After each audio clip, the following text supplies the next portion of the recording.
dikasihi dan dicintai oleh Tuhan kita Yesus Kristus. Bersyukur pada sore hari ini kita boleh bertemu kembali di dalam ibadah Komisi Perempuan Gloria. Mari Ibu, kita harus tetap mempunyai kerinduan untuk selalu bertemu di rumah Tuhan. Kita awali ibadah kita pada sore hari ini dengan menaikkan satu buah pujian, satu hal yang mulia.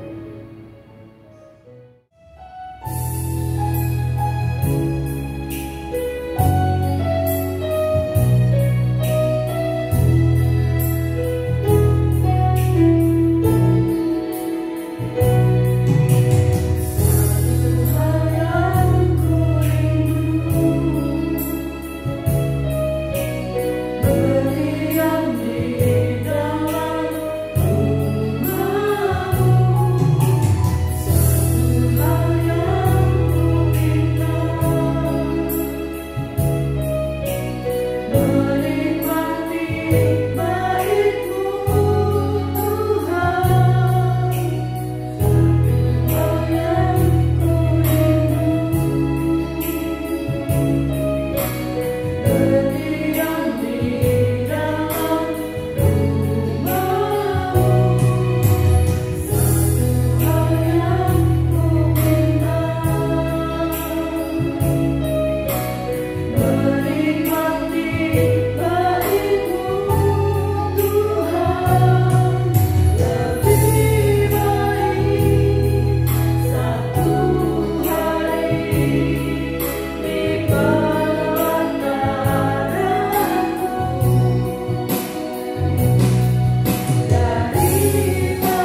nama Tuhan, saya mendapatkan kesempatan hari ini boleh berbagi firman untuk kita pelajari bersama, dan kita kaum wanita akan belajar bagian firman Tuhan yang harapannya firman ini akan menguatkan kita semua, semakin bertumbuh imannya di dalam Tuhan. Namun sebelumnya kita akan berdoa bersama-sama. Mari kita tundukkan kepala, kita berdoa. Bapa di surga, Bapa yang penuh kasih, sungguh kami mengucap syukur buat kesempatan hari ini. Kami boleh berjumpa meskipun hanya online, tetapi kami akan belajar firman Tuhan. Bila firman Tuhan yang akan kami pelajari ini menguatkan iman kami dan semakin menambah kekuatan kami di dalam mengenal Tuhan secara pribadi. Berkati hamba-Mu yang penuh dengan keterbatasan ini untuk menyampaikan kuasa firman-Mu yang tak terbatas. Kuasai hamba-Mu, mulut hamba-Mu, pikiran hamba-Mu, dan juga berkati jemaat yang mendengar. Biarlah kami semua bersama-sama boleh mendapatkan bagian firman Tuhan ini menjadi pedoman dalam kehidupan kami. Dalam nama Tuhan Yesus, kami siap belajar firman-Mu. Haleluya, amin. Ya, Ibu-ibu yang dikasihi Tuhan, kita akan langsung saja belajar dari bagian firman Tuhan yang terambil di dalam 2 Raja-Raja pasal yang keempat ayat 8 sampai dengan 37. Memang panjang bagian ayat ini, tetapi kita tidak akan membaca satu persatu ayat ini. Saya akan membacakan dari ayat yang ke-8 sampai dengan ayat yang ke-13 saja. Ya, nanti akan kita bahas ayat-ayat yang selanjutnya. 2 Raja-Raja pasal 4 ayat 8 sampai dengan ayat yang ke-13. Saya akan bacakan untuk kita semua. Pada suatu hari Elisa pergi ke Sunem. Di sana tinggal seorang perempuan kaya yang mengundang dia makan.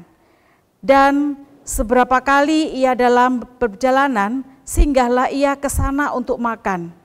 Berkatalah perempuan itu kepada suaminya, "Sesungguhnya aku sudah tahu bahwa orang yang selalu datang kepada kita itu adalah abdi Allah yang kudus. Baiklah kita membuat sebuah kamar atas yang kecil yang berdinding batu, dan baiklah kita menaruh di sana baginya sebuah tempat tidur, sebuah meja, sebuah kursi, dan sebuah kandil. Maka apabila ia datang kepada kita, ia boleh masuk ke sana. Pada suatu hari datanglah ia ke sana. Lalu masuklah ia ke kamar atas itu dan tidur di situ. Kemudian berkatalah ia kepada Gehasi bujangnya, 'Panggillah perempuan Sunem itu.' Lalu dipanggilnyalah perempuan itu dan dia berdiri di depan Gehasi. Elisa telah berkata kepada Gehasi, 'Cobalah katakan kepadanya, sesungguhnya engkau telah sangat bersusah-susah seperti ini untuk kami. Apakah yang dapat kuperbuat bagimu? Adakah yang dapat kubicarakan tentang engkau kepada raja atau kepada tentara?' Jawab perempuan itu, 'Aku ini tinggal di tengah-tengah kaumku.'" Ya, demikian jauh bacaan firman Tuhan kita. Ya, kita akan lihat beberapa bagian. Yang pertama kita akan lihat latar belakang. Ya, latar belakang Sunem. Sunem adalah sebuah kampung yang letaknya dekat Yisrael. Ya, dan sekitar 40 km di sebelah utara Samaria. Merupakan bagian dari wilayah suku Isakar. Ya, ini ada di dalam Yosua 19 ayat 17 sampai 18. Ada 2 sebutan bagi wanita Sunem yang tercatat dalam Alkitab, ya. Yaitu gadis Sumer. Gadis Sunem adalah seorang gadis yang cantik parasnya, berasal dari Sunem, ya, namanya Abisak. Salah satu kontestan di seluruh negeri Israel yang dicari untuk merawat dan melayani Raja Daud, dan ia yang terpilih. Ternyata sudah ada kontestan ya dulu di sana ya, ada perlombaan juga, ada persaingan. Kemudian perempuan Sunem adalah seorang wanita yang kaya yang hidup di zaman Raja Yoram.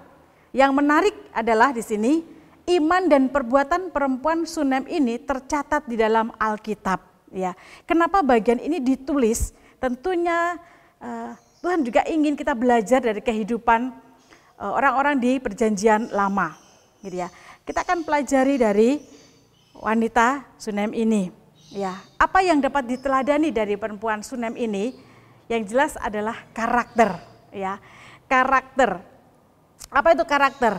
Ya, pengertian karakter secara umum dapat didefinisikan sebagai seperangkat sifat yang selalu dikagumi sebagai suatu tanda kebajikan, kebaikan serta kematangan moral yang dimiliki oleh seseorang, ya.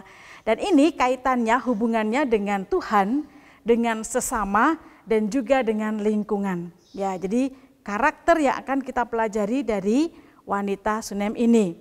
Seperti apa karakter perempuan Sunem ini? Kita akan lihat di bagian ayat yang ke-8. Yang pertama, perempuan ini tertarik pada hal-hal rohani, ya, hal-hal spiritual. Ayat yang ke-8, kita lihat di situ. Pada suatu hari Elisa pergi ke Sunem, di sana tinggal seorang perempuan kaya yang mengundang dia makan. Ya, perempuan Sunem ini tertarik, ya, kemudian mengundang dia makan. Ya, perhatikan, ditunjukkan pada bagian ini, mengundang dia makan. Artinya dia ingin melayani abdi Allah, karena di bagian yang ke-9 itu disebutkan, sesungguhnya aku sudah tahu bahwa orang yang selalu datang kepada kita itu adalah abdi Allah yang kudus. Perempuan Sunem ini, ya, dia tahu betul bahwa yang datang ke rumahnya, yang dia undang makan adalah abdi Allah yang kudus. Dia ingin melayani abdi Allah ini dengan mengundang dia makan, ya. Bahkan ayat berikutnya dia melayani dengan luar biasa, dibuatkan kamar gitu ya. Nanti kita bahas gitu ya. Jadi perempuan Sunem ini dia selalu merindukan firman Tuhan. Ketika dia bersama dengan Elisa, tentunya ada percakapan. Dari percakapan yang disampaikan Elisa, tentunya firman Tuhan yang keluar bisa menguatkan perempuan ini dan juga mungkin keluarganya, gitu ya. Sehingga dia rindu untuk selalu melayani Elisa karena dia ingin selalu mendengarkan apa yang disampaikan oleh abdi Allah ini, yaitu kebenaran-kebenaran firman Allah. Nah, saya yakin ketika kita biasa berkomunikasi dengan hamba Tuhan, itu juga akan menimbulkan iman, ya, percaya kita. Ketika kita berbicara dengan orang-orang yang belajar firman Tuhan, yang menguatkan kita dengan firman Tuhan, iman kita terbangun, iman kita semakin kuat, gitu ya. Di dalam Roma 10 ayat 17, jadi iman timbul dari pendengaran dan pendengaran oleh firman Allah, ya, firman Tuhan, firman Kristus. Jadi setiap kali kita mendengar apa yang disampaikan melalui hamba-hamba Tuhan itu, iman kita terbangun, iman kita mengalami peningkatan. Demikian juga wanita atau perempuan Sunem ini, dia tertarik dengan hal-hal yang rohani. Sehingga ketika dia bertemu dengan Elisa, imannya terbangun melalui apa yang dikatakan oleh Elisa. Yang kedua, ya, karakter apa yang dimiliki oleh perempuan Sunem ini? Dia menghormati suaminya, ya. Dia menghormati suaminya. Iman yang dewasa dari perempuan itu menghasilkan suatu kehidupan yang baik, ya. Iman itu menyebabkan dia sanggup menjadi perempuan yang hidup sesuai dengan kehendak Allah. Ya. Di bagian ayat yang ke-10, 9 ya. Berkatalah perempuan itu kepada suaminya. Ya. Sesungguhnya berkatalah perempuan itu kepada suaminya, ya. Sesungguhnya aku sudah tahu bahwa orang yang selalu datang kepada kita itu adalah abdi Allah. Yang 10, baiklah kita membuat sebuah kamar atas yang kecil yang berdinding batu, kemudian menaruh di sana sebuah tempat tidur, meja makan, ya, kursi, kendil, ya, supaya ketika dia istirahat ada tempat untuk istirahat. Ya, bagian mana yang kok dikatakan dia menghormati suaminya? Ketika dia ingin menyiapkan segala sesuatu, ayat yang 9 ya, berkatalah dia kepada suaminya. Artinya ketika dia merencanakan sesuatu untuk Elisa, dia bertanya kepada suaminya. Ya, bagaimana baiknya, gitu ya. Nah, sebagai istri yang baik harusnya demikian. Ketika dalam keluarga ada pergumulan, ada sesuatu yang mau direncanakan, komunikasi dengan suami itu penting, ya, sehingga tidak ada hal-hal yang ditutupi. Bahkan kalau kita lihat di sini, kenapa dia mau berdiskusi dengan suaminya? Karena yang datang itu laki-laki, gitu ya. Masa perempuan menyiapkan kamar untuk laki-laki, gitu ya. Penting, gitu ya. Jadi perempuan ini menghormati suaminya. Bagaimana kalau ada rencana seperti ini, gitu ya. Dan suaminya saya pikir sangat mendukung, gitu ya, karena hal yang baik sudah disampaikan.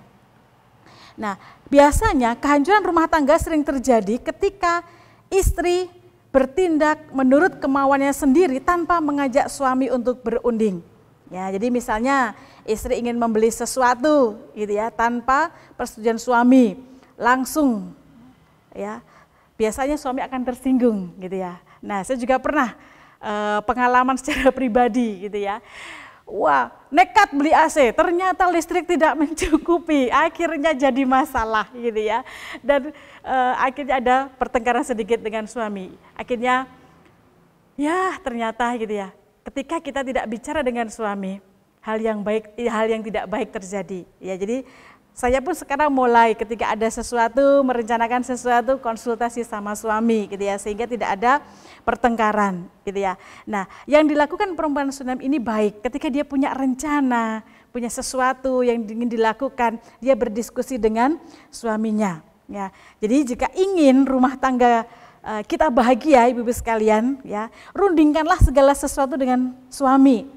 Tuhan sudah menjodohkan kita dengan suami kita, ya. Dua orang yang telah disatukan, keduanya menjadi sehati, ya, setujuan.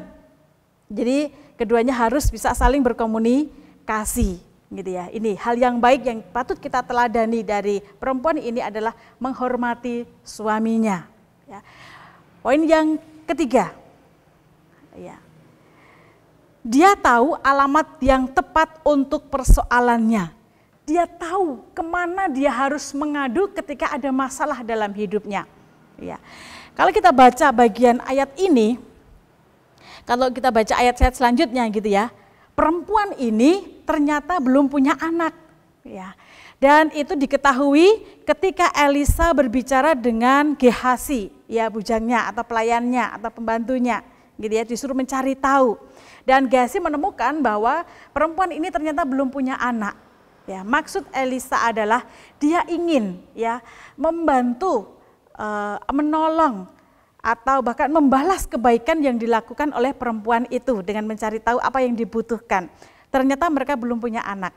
Dan akhirnya ayat yang ke-16, berkatalah Elisa pada waktu itu, ya, bahwa engkau akan mendapatkan anak laki-laki, gitu ya, anak laki-laki. Tetapi jawab perempuan itu, janganlah tuanku, ya abdi Allah, janganlah berdusta kepada hambamu ini. Artinya wanita ini tidak mengharap banyak, ya, tidak mengharap lebih sih, gitu ya. Tetapi apa yang dikatakan Elisa itu terjadi, ya. Ayat yang ke-17, mengandunglah perempuan itu lalu melahirkan seorang anak laki-laki pada waktu itu juga pada tahun berikutnya seperti yang dikatakan Elisa kepadanya. Orang baik, ya, orang yang mau melayani Tuhan, orang yang mau belajar firman Tuhan, orang yang rindu untuk melayani Tuhan, ya, melalui orang-orang yang sudah dikirim, gitu ya. Dia mendapatkan berkat, ayat yang ke-17 ini, ya. Dia melahirkan seorang anak laki-laki. Dan itu merupakan sukacita besar bagi keluarga perempuan Sunem ini tentunya, gitu ya. Tetapi tidak berhenti di situ. Ketika dia mendapatkan berkat, dia juga Tuhan izinkan mendapatkan ujian. Ayat yang ke-18. Setelah anak itu menjadi besar, pada suatu hari keluarlah ia mendapatkan ayahnya di antara penyabit-penyabit gandum. Tiba-tiba menjeritlah ia kepada ayahnya, "Aduh, kepalaku, kepalaku." Angkatlah dia dan bawalah kepada ibunya. Ya. Ketika anak ini mengalami kesulitan, ayahnya berkata untuk membawa kepada ibunya. Karena dia tahu bahwa ibunya yang paling mengerti kondisi anaknya, yang sayang dengan anaknya, gitu ya.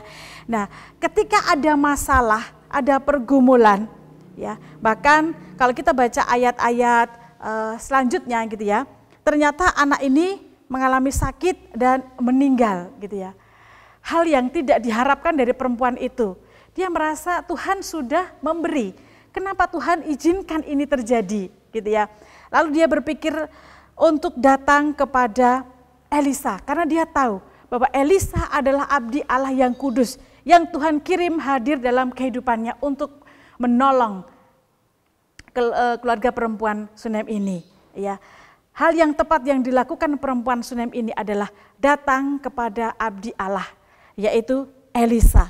Kita lihat di sini ayat yang ke-25. Demikianlah perempuan itu berangkat dan pergi kepada abdi Allah di Gunung Karmel. Ya, segera sesudah abdi Allah melihat dia dari jauh, berkatalah ia kepada Gehazi bujangnya, lihat, perempuan Sunem itu datang. Ya, larilah menyongsongnya dan katakanlah kepadanya, selamatkah engkau, selamatkah suamimu, selamatkah anakmu itu? Jawab perempuan itu, selamat. Dan sesudah ia sampai di gunung itu, dipegangnyalah kaki abdi Allah itu. Tetapi Gehazi mendekat hendak mengusir dia. Lalu berkatalah abdi Allah, biarkanlah dia, hatinya pedih. Tuhan menyembunyikan hal ini daripadaku, tidak memberitahukannya kepadaku. Lalu berkatalah perempuan itu, adakah kuminta seorang anak laki-laki daripada Tuanku? Bukankah itu telah kukatakan jangan aku diberi harapan kosong. Ya, demikian. Ketika dia datang kepada Elisa, ya, hatinya sedang kacau karena dia mengalami hal yang sulit, yaitu anaknya yang sedang bergumul, ada penderitaan yang dialami, bahkan kematian yang dialami oleh anaknya. Sebagai ibu wanita, bagaimana perasaannya ketika mendapati anak yang digadang-gadang, sudah lama diharapkan, ternyata Tuhan kasih, ternyata Tuhan izinkan dia mengalami kematian. Ya, kalau kita baca ayat berikutnya, mengalami kematian. Hati wanita mana yang tidak hancur, ya, memiliki harapan yang besar dengan anaknya, tetapi ternyata Tuhan panggil kembali, gitu ya. Dan perempuan ini, kalau saya baca, saya perhatikan, termasuk orang yang kuat, ya, yang kokoh, gitu ya. Memang secara manusia dia sedih, tetapi kesedihannya dia tidak bawa kepada tetangganya atau mungkin dia beritakan, atau kalau sekarang itu biasa curhat di sosial media, gitu ya, sedang sedih galau, gitu ya. Tetapi dia datang kepada yang tepat, yaitu Elisa, karena dia tahu bahwa Elisa pasti akan menolongnya, gitu ya. Dan dia datang kepada Elisa, bahkan dikatakan di situ dia sujud, ya. Sujud di kaki Elisa dengan harapan dia akan mendapatkan sesuatu yang besar, pertolongan yang besar, gitu ya. Nah, apa yang dia dapatkan ketika dia datang kepada Elisa? Tepat sekali, yaitu pertolongan, ya, pertolongan. Ada ayat-ayat di sini yang mengatakan bahwa dia harus melakukan beberapa hal, gitu ya, suruh kembali ke rumahnya, gitu ya, untuk mengacungkan tongkat, gitu ya. Dan akhirnya Elisa pun ikut, ya, Elisa pun ikut ke rumah perempuan Sunem itu, ya, ikut ke rumah perempuan Sunem itu. Ayat yang ke-33, sesudah ia masuk, ditutupnyalah pintu sehingga ia sendiri dengan anak itu di dalam kamar. Kemudian berdoalah ia kepada Tuhan. Jadi Elisa mengikuti perempuan Sunem itu kembali ke rumahnya dan ingin melihat kondisi anak itu. Ya, dia masuk ke kamar anak itu secara pribadi, hanya berdua dengan anak itu, lalu ia membaringkan dirinya di atas anak itu, dengan mulutnya di atas mulut anak itu, dan matanya di atas mata anak itu, serta telapak tangannya di atas telapak tangan anak itu, dan menjadi panaslah tubuh anak itu. Sesudah ia berdiri kembali, berjalan ke dalam rumah itu, sekali ke sana dan sekali ke sini, kemudian meniarapkan pulalah ia ke atas anak itu, maka bersinarlah anak itu sampai 7 kali, lalu membuka matanya. Keren ya, luar biasa hal yang terjadi di sini. Mungkin kita nggak pernah lihat secara langsung, gitu ya. Tetapi kita ketika mendengar bagian ayat ini, luar biasa cara Tuhan, ya. Cara Tuhan luar biasa untuk menyatakan mujizatnya melalui Nabi Elisa kepada perempuan Sunem ini. Ya. Dan kalau saya berada di posisi itu, gitu ya, luar biasa.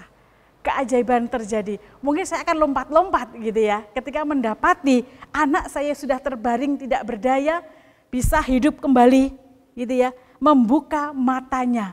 Gitu ya. Luar biasa karya Tuhan. gitu ya. Nah,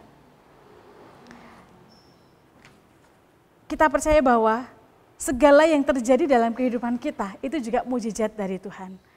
Kalau mujizat terjadi kepada anak perempuan Sunem ini, ya, mujizat juga bisa terjadi dalam kehidupan kita. Asalkan kita percaya, datang kepada pribadi yang tepat, Tuhan Allah, ya, yang sudah mengizinkan segala sesuatu terjadi dalam kehidupan kita, maka kita akan mengalami kuasanya. Pengalaman yang luar biasa juga kami alami pada tahun 2017, saya harus kehilangan anak kami ketika masih di dalam kandungan usia 13 minggu. Dan dia harus kembali kepada Tuhan. Secara pribadi saya dan keluarga kehilangan, saya sempat nangis. Tetapi suami saya menguatkan, kami saling menguatkan, dan akhirnya kami percaya bahwa Tuhan tidak pernah meninggalkan kami. Dan kami percaya Tuhan pasti akan memberikan yang terbaik, ya, setelah peristiwa ini. Dan kami bersyukur tahun 2022 kami mendapatkan anak kembali, dan saya yakin itu adalah berkat dari Tuhan. Ya. Tahun 2020 saya hamil kembali dan kami mendapatkan anak laki-laki. Dan saya merasakan sukacita besar karena berkat Tuhan luar biasa bagi keluarga kami. Mungkin kami harus diizinkan mengalami ujian, harus kehilangan, tetapi Tuhan menggalinya berlipat kali ganda. Ternyata Tuhan memberkati tidak hanya itu saja, ya. Tuhan kasih kesempatan kami boleh merawat anak kami, ya, meskipun dia ada sakit talasemi, sering transfusi, tetapi kami sangat bersyukur berkat Tuhan terus mengalir dalam kehidupan kami. Dan saya percaya ketika Tuhan memberi, Tuhan juga akan memberikan kekuatan kami untuk memelihara anak kami. Ya, bagian yang keempat ini tadi yang sudah disampaikan ayat yang ke-32 dan sampai dengan 37, perempuan ini yakin bahwa apa yang diberikan Allah tidak akan diambil kembali. Ayat 32 sampai 37 tadi yang saya bacakan adalah bagaimana proses Tuhan dalam menghidupkan kembali anak perempuan Sunem itu melalui Elisa, dan perempuan itu mendapatkan anaknya kembali. Ayat yang ke-37 ini bagian terakhir.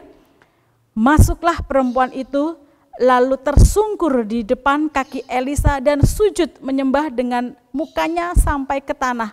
Kemudian diangkatnyalah anaknya lalu keluar. Luar biasa proses yang dia alami ketika dia mengenal Elisa, melayani Elisa, sampai dia mendapatkan anak melalui ucapan Elisa, doa Elisa, berkat Elisa, dan sampai pada ujian yang dia alami, kematian, bahkan kehidupan yang kembali diberikan, hal yang luar biasa. Ya, teladan perempuan Sunem ini memberikan kekuatan buat kita juga bahwa ketika kita percaya kepada Tuhan, ketika kita ambil bagian melayani Tuhan dengan seluruh aspek kehidupan kita, maka Tuhan akan memberkati kita. Bahkan Tuhan memberkati kita secara luar biasa. Ya. Allah tidak pernah mengambil sesuatu dari kita, melainkan Dia telah mempersiapkan ganti yang lebih baik untuk kita. Amin, ibu-ibu sekalian. Iya, saya juga banyak mengalami mujizat-mujizat yang Tuhan berikan dalam kehidupan saya. Dari firman Tuhan ini juga mengajarkan kepada saya, ya, kita harus tertarik pada hal-hal rohani untuk melayani Tuhan dalam seluruh aspek kehidupan kita. Kita harus belajar untuk menghormati suami kita sebagai pemimpin keluarga. Ya, kita harus selalu datang kepada Tuhan saat dalam masalah atau dalam pergumulan. Jangan datang kepada tetangga, jangan curhat ke sosial media, gitu ya, karena nggak akan ada pengaruhnya. Tapi ketika kita datang kepada pribadi yang tepat, Tuhan kita, maka kita akan mendapatkan jawaban-jawaban. Bahkan mujizat-mujizat akan terjadi dalam kehidupan kita. Dan yang terakhir, memiliki iman yang kuat di dalam Tuhan. Miliki iman yang kuat kepada Tuhan. Karena kita tahu ketika kita beriman kepada Tuhan, hidup kita akan semakin diperbaharui. Hidup kita akan semakin diperkuat. Karena kita tahu bahwa Tuhanlah sumber kekuatan kita. Tuhanlah sumber kehidupan kita. Tuhanlah sumber segala-galanya dalam kehidupan kita. Biarlah melalui firman Tuhan yang kita dengar bersama saat ini, memberikan kekuatan. Kita belajar dari wanita ini dan kita bisa menjadi wanita-wanita hebat, wanita-wanita yang super, wanita-wanita yang bisa diandalkan, wanita-wanita yang bisa melayani Tuhan dengan seluruh aspek kehidupan kita. Mari kita tundukkan kepala, sama-sama kita mengucap syukur untuk firman Tuhan hari ini. Kami mengucap syukur Tuhan untuk firman Tuhan yang boleh kami dengar bersama-sama.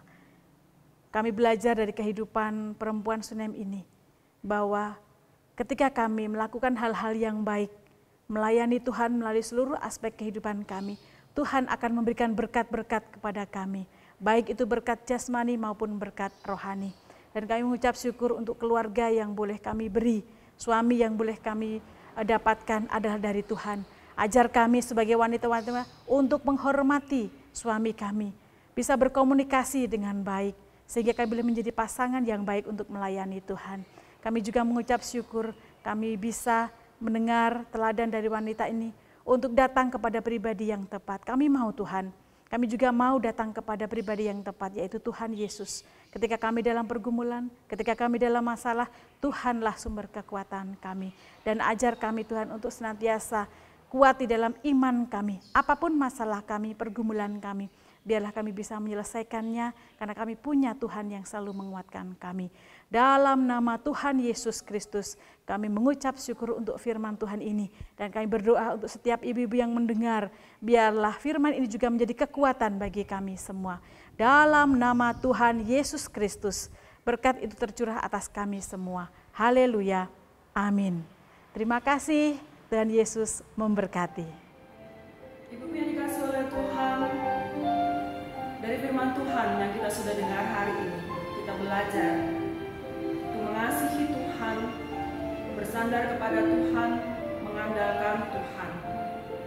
Apa yang ada di dalam kehidupan kita, kerinduan hati kita serahkan kepada tangan Tuhan, dan Tuhan akan mengerjakan hal yang baik dalam kehidupan kita. Percaya akan kuasa Tuhan. Kita angkat sebuah pujian meresponi firman Tuhan yang sudah kita dengar hari ini. Mujizat itu nyata. Semua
berdoa, kita menaikkan setiap pokok doa kita di hadapan Tuhan. Mari kita berdoa. Bapa kami yang baik, kami datang kepadamu ya Tuhan pada sore hari ini, mengucap syukur untuk penyertaan-Mu, mengucap syukur untuk segala kebaikan-Mu. Satu minggu Tuhan boleh menyertai kami, Tuhan boleh menjaga kami boleh melakukan berbagai kegiatan kami, pekerjaan kami, dan terkhususnya pada hari ini Tuhan berikan kesempatan bagi kami untuk bersama-sama mengikuti ibadah. Kami boleh meluangkan waktu kami di tengah-tengah kesibukan yang ada. Kami boleh datang kepada Engkau, kami boleh memuji Tuhan, kami boleh memuliakan nama-Mu.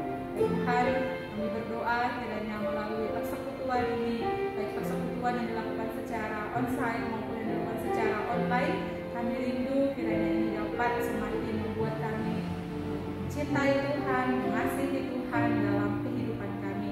Bapa dalam kerajaan surga, pada saat ini hamba berdoa menyerahkan untuk persekutuan Komisi Perempuan Gloria GKMI Kenari di tempat ini. Kiranya Tuhan terus yang memberikan kekompakan dalam melayani Engkau, berikan kesatuan hati satu dengan yang lain. Kiranya di tengah-tengah komisi ini nama Tuhan sendiri yang dimuliakan, nama Tuhan sendiri yang ditinggikan, semakin kompak, semakin kuat untuk melayani Tuhan di tengah-tengah jemaat, bahkan di tengah-tengah masyarakat yang ada di sekitar kami. Terima kasih Tuhan Yesus, dan juga hamba berdoa menyerahkan untuk ibu-ibu semua dimanapun mereka berada, apapun yang mereka lakukan, yang mereka kerjakan pada hari ini, kiranya itu semua dilakukan untuk kemuliaan nama Tuhan, dilakukan untuk menyenangkan hati Tuhan. Berkati setiap perkataan yang mereka ucapkan, setiap tingkah laku yang mereka lakukan, kiranya dapat mencerminkan Tuhan dalam keberadaan mereka, baik di tengah-tengah keluarga, tengah-tengah masyarakat yang ada, dapat menjadi contoh teladan yang baik. Orang-orang dapat melihat ada Kristus di dalam diri setiap kami ya Tuhan. Terima kasih Tuhan Yesus, dan juga berdoa untuk ibu-ibu semua mungkin ada di antara kami yang saat ini sedang sakit, yang mengalami kelemahan tubuh. Kiranya tangan Tuhan boleh memberkati, tangan Tuhan boleh mendatangkan kesembuhan bagi jemaat-Mu yang mungkin saat ini sedang mengalami sakit, baik yang ada di rumah mereka masing-masing maupun yang ada di rumah sakit. Apapun segala sakit penyakit yang dialami, kami percaya Tuhan mampu menyembuhkan, karena Tuhan adalah tabib di atas segala tabib. Terima kasih Tuhan Yesus, dan juga untuk setiap pergumulan yang dirasakan, yang dihadapi oleh jemaat-Mu, oleh ibu-ibu dalam komisi perempuan di tempat ini, apapun yang menjadi pergumulan mereka, bagi diri mereka sendiri, keluarga, dan dalam hal apapun itu, kiranya Tuhan Engkau memberikan jalan setiap pergumulan, setiap persoalan, tantangan yang sedang dihadapi, yang sedang digumulkan saat ini. Terima kasih Tuhan Yesus, menyerahkan untuk ibu-ibu semua ke dalam tangan Tuhan. Kiranya kasih Tuhan, sukacita daripada Tuhan terus melengkapi, terus memenuhi kehidupan ibu-ibu semua dalam komisi perempuan. Di dalam nama Tuhan kami Yesus Kristus, kami mau menyerahkan pokok doa ini. Kami percaya Tuhan mendengar dan Tuhan akan menjawab doa kami indah dan tepat pada waktunya. Di dalam nama Tuhan kami Yesus Kristus, kami berdoa dan kami bersyukur. Mari ibu yang dikasihi oleh Tuhan, kita mengarahkan hati kita kepada Tuhan dan kita menerima berkat daripada Tuhan.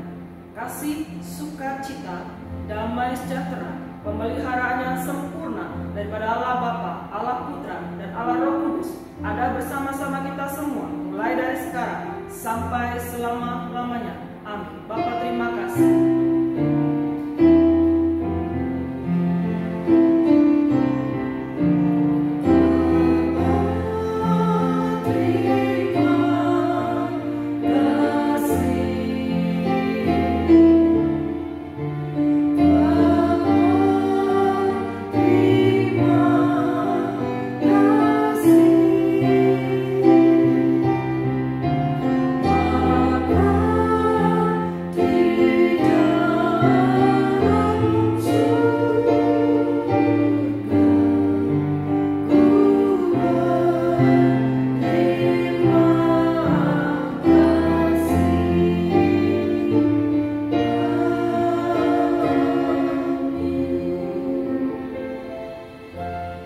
ibadah selesai. Sampai jumpa di ibadah kita selanjutnya. Tuhan Yesus memberkati.